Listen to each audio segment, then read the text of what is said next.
Welcome to Economics Unbound. Tonight we talk about something called the public spending multiplier. Oh gosh, I can hear you say that. What on earth is that and why should we care? But before you touch that dial in favor of some soapy, please hear us out. Because this is perhaps the most important topic of our COVID economy, both at home and globally. This is because across the world, governments sought to stimulate and spend in order to cushion hard-hit economies and to prevent permanent scarring. Put simply, I am asking the question tonight, do fiscal stimulus packages work? Do they really boost GDP and create jobs or prevent the loss of jobs by increasing demand in the economy?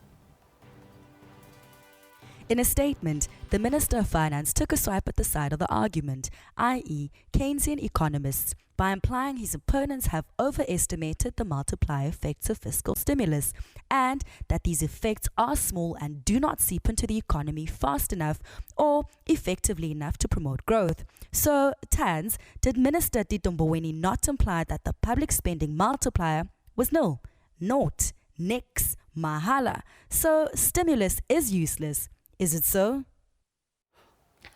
Gosh, Nana, you love to exaggerate. I hope you are enjoying your quarantine period and thanks for joining us on the phone. But it is true that Mboweni came out on the neoclassical side of this debate, whereas the other view is that the stimulus will boost economic growth and help our economy to absorb the economic shocks occasioned by the COVID-19 virus, save jobs and companies by increasing aggregate demand. Even in these trying times, that could be so. But it is much of a debate at the moment. I think that Minister Mboweni has been cautioning that government's stimulus packages or spending could possibly crowd out private sector investment. He also issued a dire warning that the burden of debt could become so unbearable and insurmountable in the future as to cripple or harm the future of future generations of South Africans. I remember seeing on his timeline something about him making comments saying that he views himself as a good steward of the public purse and he wishes to look after the assets of the people in the interests of future generations. These were dire warnings about debt levels. Indicate that whereas public spending has been increasing in recent years, growth has been going downward. For example, recent reports indicate that between 2009 and 2019, government expenditure increased from 27.8% to 32.2% of GDP. Economic growth was simultaneously persistently lower than expected. Estimates of our long-term potential growth fell from close to 4% in the late 2000s to about 1% in 2019. Yes, Nana, but there may have been other factors involved too.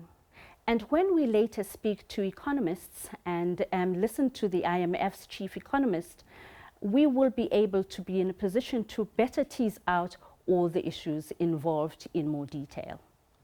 Now, we are going to be speaking to Dr. Kgosientsho Ramokgopa from the presidency to get more on this, including other economists. Tandeka, I understand that it's difficult to predict if stimulus will move real GDP away from potential GDP, instead of towards it. But because we do not want to lose everyone in calculations of the multiplier, we will just say for now that there are two multipliers in question. The first is the employment multiplier. That means, does the stimulus directly contribute to the creation and retention of jobs? The second multiplier is the income multiplier. The fiscal multipliers measures the effect of economic policy on output, and it's said that in emerging markets, the multiplier can be negative, especially when public debt is high. Some economists point out that high debt countries have lower multipliers. An economic multiplier could be a temporary solution to the country's ailing economy. While it could provide relief to specific industries, it could also raise the country's debt burden. That's according to head researcher at ETM Analytics, George Glinos. Finance Minister Tito Mboweni first mentioned an economic multiplier in his supplementary budget speech. This means that government will try to stimulate the economy by increasing its spending. Treasury will be required to borrow more to spend on projects like infrastructure development to create economic demand, and in turn help reduce unemployment, which has significantly increased in recent years. Just in the same way that a household cannot spend itself wealthy, a government cannot do that either. Simply put, that kind of expenditure ultimately leads to a very short-term stopgap to assist a particular industry or to provide a little bit of relief temporarily to the economy, but very rarely does it result in a long-term benefit. Glinos has also raised concerns about the rising levels of debt, a growing budget deficit, and rising debt servicing costs, especially with government now being forced to borrow more as a result of the coronavirus pandemic. He warns that the country's debt as a ratio to GDP could rise well above Treasury's forecasts. Meanwhile, ratings agency Moody's has estimated that the country's debt will rise to over 90% of GDP in the next 3 years. What we have seen is that through the course of time, governments, not just in South Africa, but around the world, debt levels have gradually built up and built up and built up and built up. And if it was true that the multiplier effect would generate more than the magnitude of expenditure, then of course governments would be able to manage the situation quite well, and we would hardly ever have any problems in terms of recessions and high unemployment rates. But clearly it's not as simple as that, and it really just comes down to how productively the funds ultimately get utilized. Glinos says the success of any stimulus plan hinges on government rooting out corruption. Balendle Mthethwa, SABC News, Johannesburg. Now, Dr. Kgosientsho Ramokgopa is the head of investment and infrastructure in the presidency. Now, the case for a push in public investment is gaining increasing consensus in all kinds of policy circles around the world. In an IMF working paper titled The Welfare Multiplier of Public Infrastructure and Investments, it is argued that for every single buck spent by a government on investing in infrastructure, there is a significant welfare multiplier and other multipliers.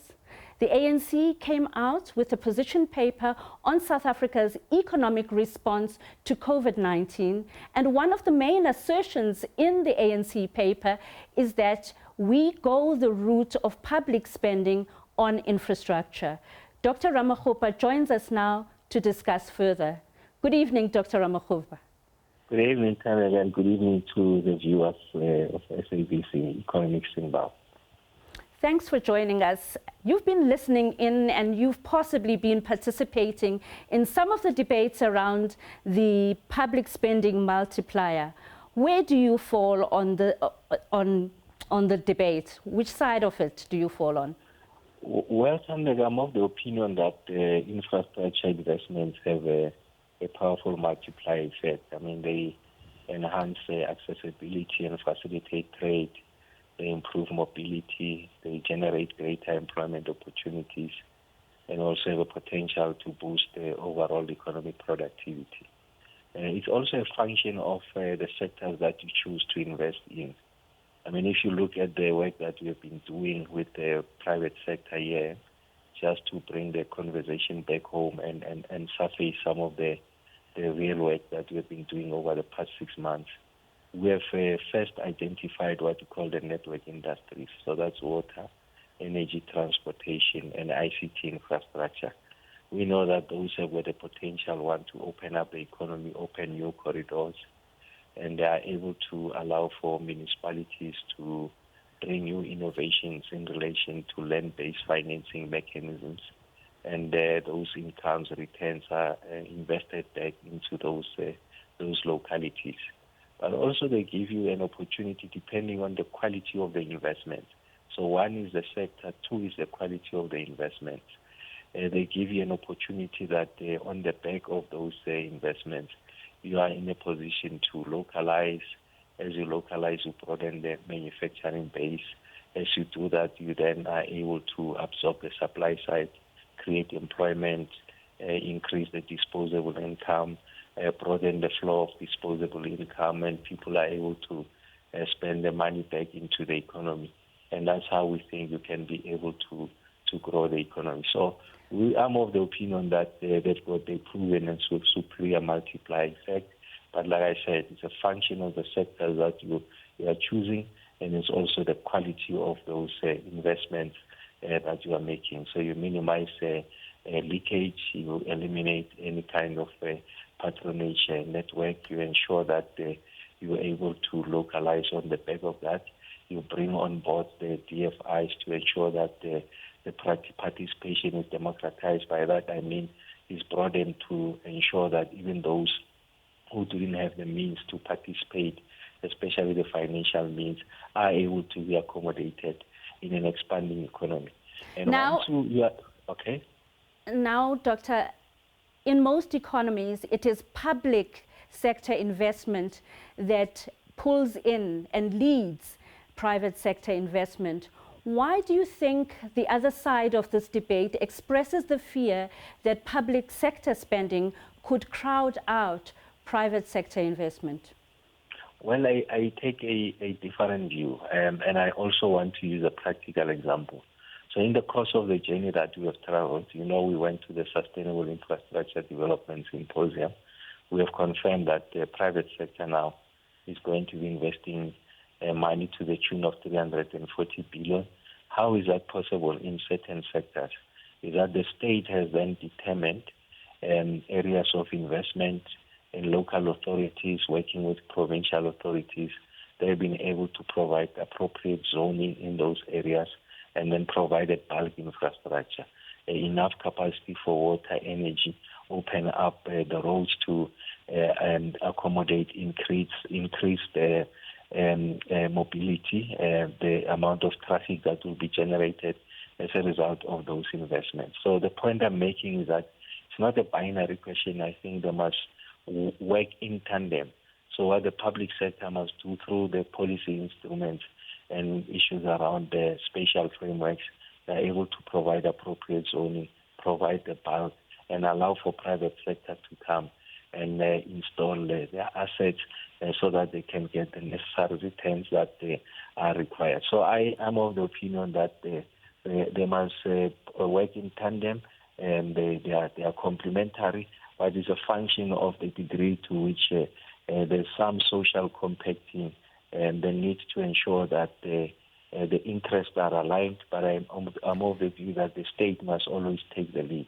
Now, do you believe that in times of economic crisis, when growth contracts and we are hit by diseases like COVID, that the state should play more of a role in returning a country to normality? Yes, I'm of that view. I mean, if you look at some of the major crises in the world, the Great Depression, you had the New Deal. After the Second World War, the decimation of Europe, we had the Marshall Plan.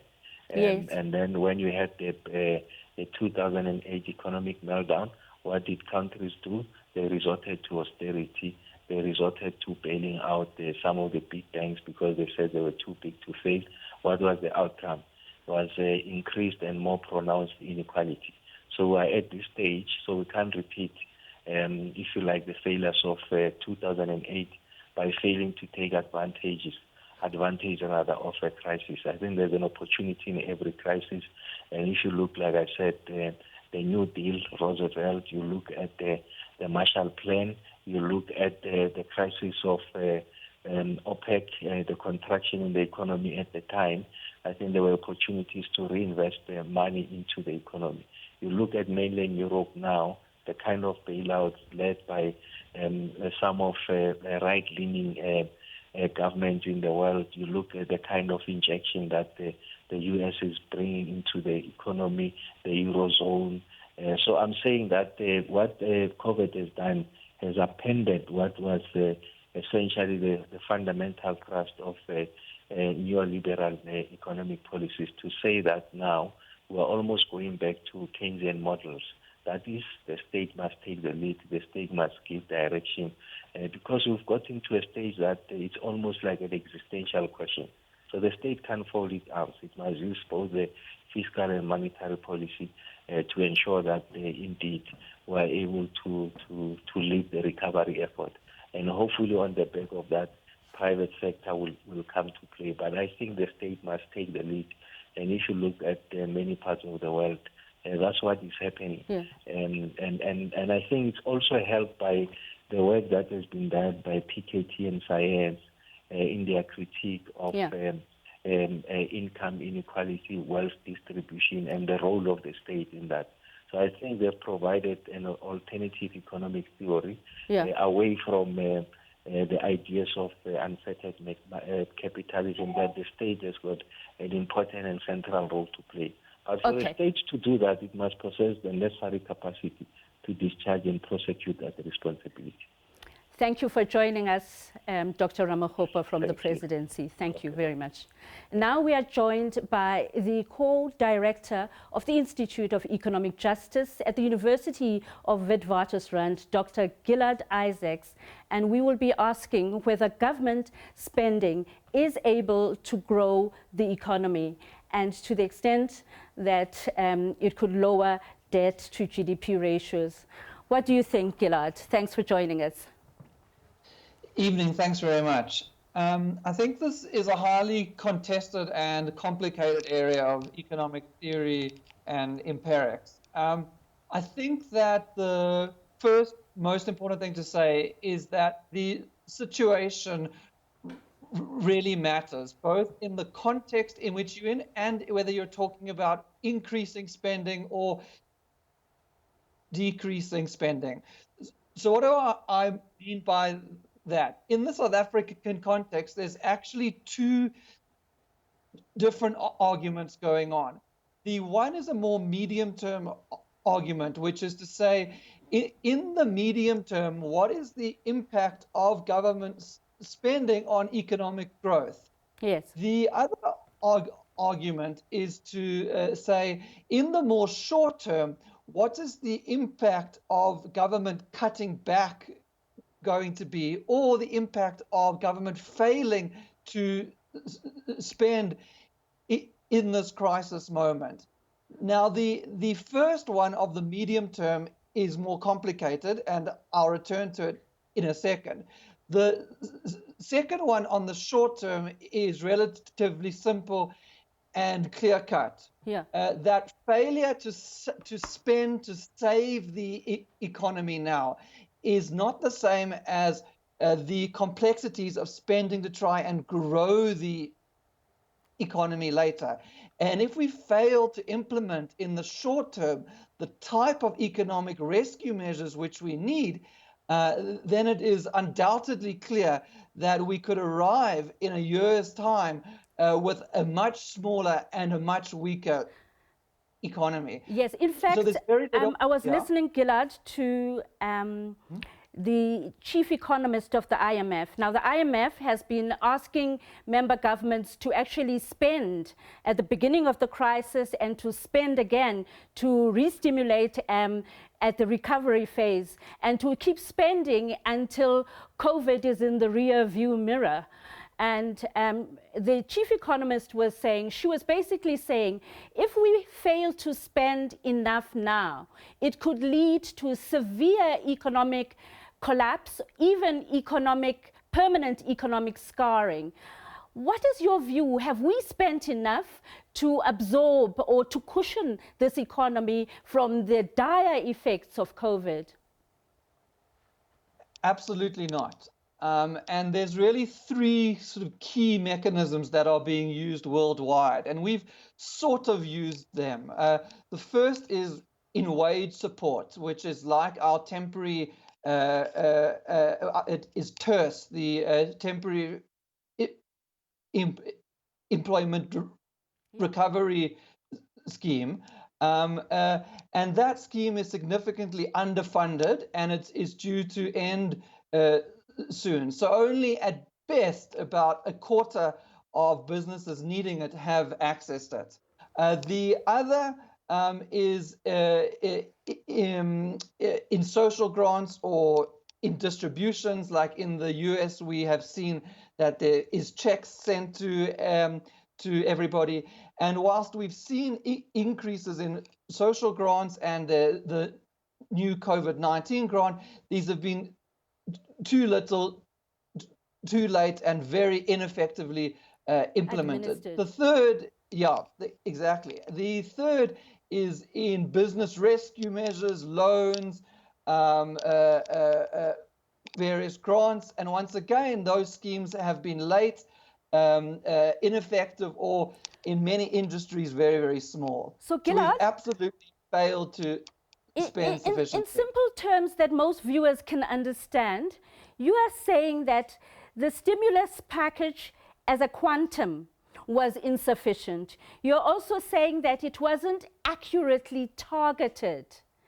And you're saying that the employment retention and the employment creation components were weak, as well as the administrative capacity of the state to make sure that those helicopters dropped and went and seeped deep into the economy and into every household. Those aspects were the flaws, the critical flaws in the South African approach to the stimulus package. Absolutely. And importantly, those elements are actually integrated. So we saw with many of these schemes that there was a significant attempt to try and implement narrowing criteria. So in an attempt to try and save money, these schemes were made harder to access, more complicated, and apply to less people or less businesses. So the government's logic and National Treasury in particular of trying not to overspend has actually also made implementation harder. Now, many economists have been equating a sovereign budget to a household budget. Now, there are a number of problems with that, but the problem is also that this view is so pervasive that it really needs to be debunked by economists like yourself, because it's just patently untrue. Can you unpack why the two differ and why it's significant that they differ to this particular debate? Absolutely, thanks. And I heard one of the earlier speakers note that, and unfortunately this idea has been weaponized for ideological purposes. I think it's important to understand that the sources of income and where they are spent for a household and a government are very different, and the consequences of those sources of income and expenditure are different. And that's because governments and households are integrated into the economy in a very different way. So for example, when a government borrows, that can, and the extent to which it borrows, can alter interest rates and inflation rates. Okay, now when you and I borrow, that's irrelevant. We're a price taker in those markets.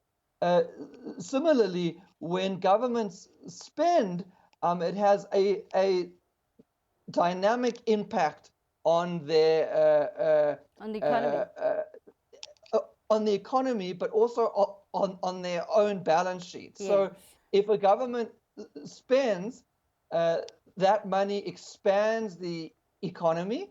That then creates increased tax revenue, which then alters the level of that government's debt and its available funds. Those type of dynamics are not present when you and I say take a overdraft and go and buy groceries.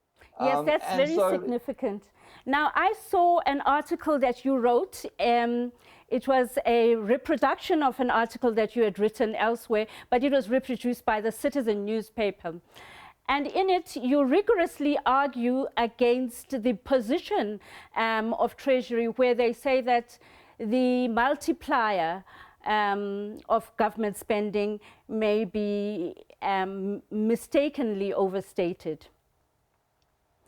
Yes, so I think, you know, the logic of a multiplier, as you've heard earlier, is that for each rand government spends, that has an impact on spending in the economy, which is an intuitive notion. If government pays social grants and a pensioner goes and buys milk, that obviously has an expansionary impact on the economy. Now, the government... Dr. Isaacs, can you just give us the figures for every rand of public spending? What did your institute find is the multiplier? So the 2018 finding was 1.68, that for each rand spent, there is an increase in GDP of 1.68 rand. For various reasons, this is going to be shaped and altered by the changing context. But even more conservative estimates put the multiplier, in particular during a recession, at a level significantly higher than the National Treasury and Minister of Finance are implying. Well, thank you very much, Dr. Isaacs, for joining us this evening and clearly explaining your take on the public spending multiplier. And now let's take a break.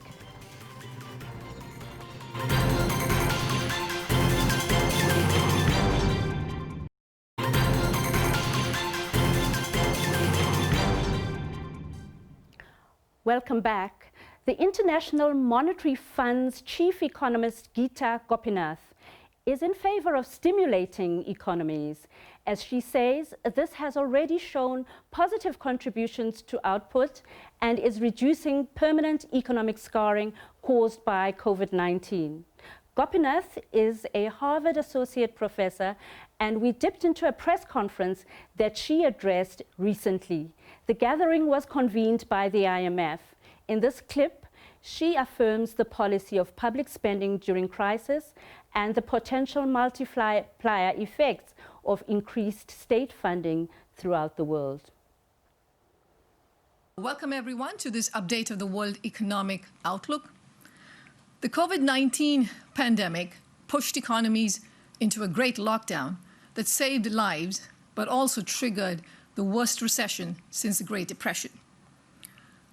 Over 75% of countries are now reopening at the same time as the pandemic intensifies in many emerging and developing economies.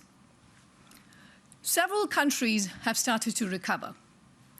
However, in the absence of a medical solution, the strength of this recovery is highly uncertain and the impact across sectors and countries highly uneven. Compared to our April World Economic Outlook, we are now projecting a deeper recession in 2020 and a slower recovery in 2021. Global output is projected to decline by minus 4.9% in 2020, which is 1.9 percentage points below our April forecast, followed by a partial recovery with growth projected at 5.4% in 2021. As countries reopen, the pickup is uneven. On the one hand, pent-up demand is leading to a surge in spending in some sectors like retail. On the other hand, contact-intensive sectors like hospitality, tourism, and travel remain depressed. So countries that are heavily reliant on these sectors are likely to be deeply impacted for a prolonged period. Third, the labor market has been severely hit and at record speed, and particularly so for lower-income countries, low-income workers and semi-skilled workers who do not have the option of teleworking. With activity in labor-intensive sectors like tourism and hospitality expected to remain subdued, a full recovery in the labor market may take a while, worsening income inequality and raising poverty. Now, on the positive side, the recovery is benefiting from exceptional policy support, particularly in advanced economies, and to a lesser extent in emerging market and developing economies that are more fiscally constrained. Global fiscal support now stands at over $10 trillion, and monetary policy has eased dramatically. In many countries, these measures have succeeded in improving livelihoods and preventing large-scale bankruptcies, thus helping to reduce lasting scars and aiding a recovery. Now, this exceptional support, particularly by major central banks, has also driven a strong recovery in financial conditions, despite grim real outcomes. Equity prices have rebounded, credit spreads have narrowed, and portfolio flows to many emerging and developing economies have stabilized, alongside some currencies appreciating that were previously depreciating. So by preventing a financial crisis, policy support has helped avert worse real outcomes. At the same time, the disconnect between real and financial markets raises concerns of excessive risk-taking, and this is a significant vulnerability. So we are definitely not out of the woods. We have not escaped the Great Lockdown. Given this tremendous uncertainty, policymakers should remain vigilant and adapt policies as the situation evolves. Substantial joint support from fiscal and monetary policy will need to be continued, especially in countries where inflation is projected to stay low. At the same time, countries should ensure proper fiscal accounting and fiscal transparency and ensure that central bank independence is maintained. Now, a priority is to manage health risks as countries reopen. This requires continuing to build health capacity, widespread testing, tracing, isolation, and practicing safe distancing. These measures help contain the spread of the virus, reassure the public that new outbreaks can be dealt with in an orderly fashion, and minimize economic disruptions. The international community must further expand financial assistance and expertise to countries with weaker health capacity. Much more needs to be done to ensure adequate and affordable production and distribution of vaccines and treatments when they become available. Now, in countries where activities are being severely constrained by the health crisis, people directly impacted should receive income support through unemployment insurance and cash transfers, and impacted firms should also be supported through loans, credit guarantees, and grants. Now, to more effectively reach the unemployed in countries with large informal sector, the digital payment system should be expanded and complemented with in-kind support for food and medicine and other household staples, channeled through local governments and community organizations. In countries that have begun to reopen and where the recovery is underway, policy support will need to gradually shift towards encouraging a return to work and to facilitating a reallocation of workers from sectors that are shrinking to those that are growing. Now, this could take the form of spending on worker training and hiring subsidies that are targeted at workers that are at the greatest risk of becoming long-term unemployed. Now, supporting a recovery will also involve actions to repair balance sheets and address debt overhang. This will require strong insolvency frameworks and mechanisms for restructuring and disposing of distressed debt. Now, policy support should also gradually shift from being targeted to being more broad-based. Where fiscal space permits, countries should undertake green public investment to accelerate the recovery and support longer-term climate goals. To protect the most vulnerable in society, expanded social safety nets will have to remain in place for a long time. Now, the international community must ensure that developing economies have the financing that they need to undertake critical spending. This should take the form of concessional financing, debt relief, and grants. And also that emerging and developing economies have access to international liquidity via ensuring financial stability, financial market stability, central bank swap lines, and deployment of a global financial safety net. Now, this crisis will also generate medium-term challenges. Public debt is projected this year to reach the highest level ever, even past the World War II peak, in both advanced and emerging market and developing economies. So countries will need sound fiscal frameworks for medium-term consolidation through cutting back on wasteful spending, widening the tax base, minimizing tax avoidance, and greater progressivity in taxation in some countries. At the same time, this crisis also presents an opportunity to accelerate the shift to a more productive, sustainable, and equitable growth through investment in new green and digital technologies and wider social safety nets.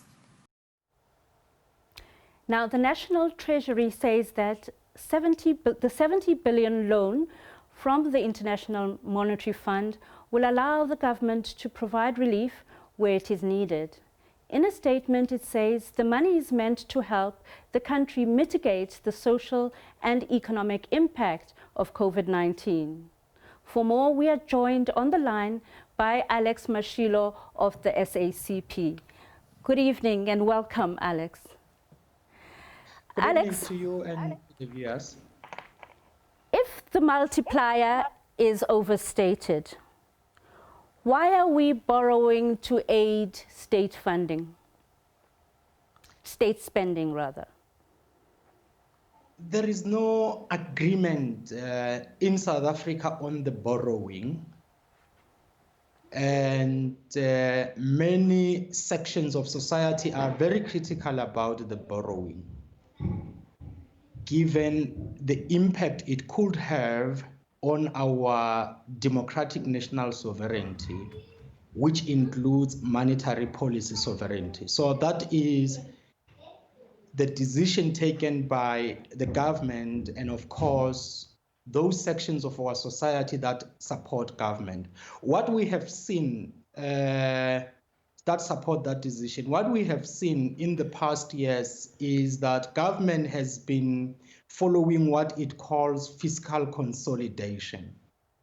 And what that has done is that it has cut expenditure. For example, there were nursing posts that were not filled in our public health care system. And the arrival of the coronavirus on our shores exposed the negative impact of what government called fiscal consolidation, which was a form of austerity. Okay, so to answer your your question directly about the multiplier effect, right, it does not necessarily apply in instances where government is following fiscal austerity. So basically you're saying that you're answering those people who say that government spending has increased in the past few years, but growth, economic growth has been going downwards. So you're answering them. You are saying that in effect, our government, since democracy, has been following a program of austerity and fiscal consolidation. And they've been tightening the belt. And that has caused a gap in spending, particularly in health infrastructure, as they cut back on social spending. And those gaps are now being laid bare by COVID-19, and that shows in our incapacity in key areas to meet the challenge of COVID-19. And you are saying also that it accounts for the invisibility of the multiplier in our figures. So Exactly. if things were not, if we had not been on such an extensive, protracted period of fiscal consolidation and austerity, would the multiplier have more effect? It will definitely have more effect, because what government spending does is that when government spend, particularly here, I will refer to what can be termed strategic spending. Spending that stimulates economic activity, spending that at the same time builds national production. And as national production increases, here you will be talking about spending that also creates employment and distribute the income generating from that spending in the economic activity between the various stakeholders that are involved. When you, for example, procure goods and services following credible process and ensuring that those goods and services are procured in a way that builds national production, you will definitely begin to experience the multiplier effects, starting with the firms or the firms that produce those goods, the workers who are employed in the production of those goods, the suppliers of the firms that produce those goods, and the chain goes on. So that is what, in essence, multiplier effect refers to. But Okay. if you spend government resources, for example, in an unstrategic way, look at some of the spending that was adopted during COVID-19. If you spend on imports, what employment are you going to be creating? How are you going to be using the expenditure to create new income among the stakeholders involved in the chain of production? That is how the multiplier effect has been suppressed. Okay, let's take a step back.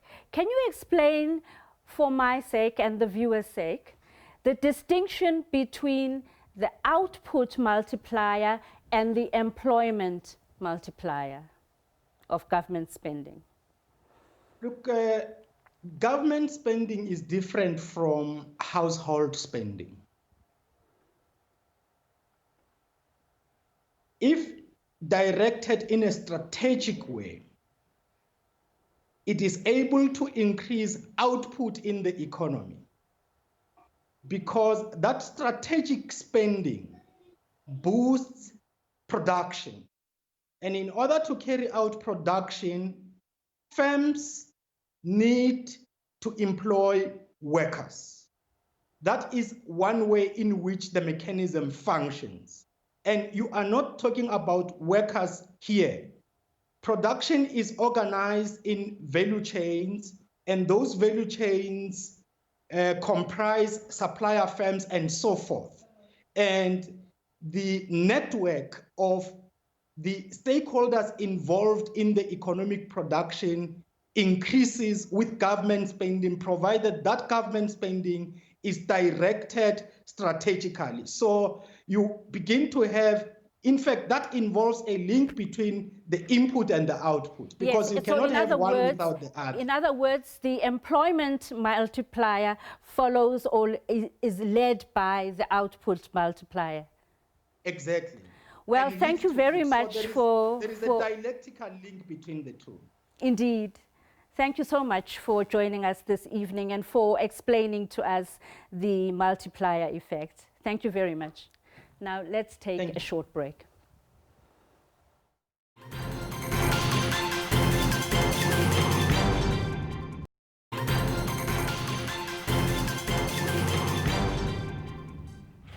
Now, I'm joined on the line by the Senior Economic Justice Advisor of Oxfam, Thembinkosi Dlamini.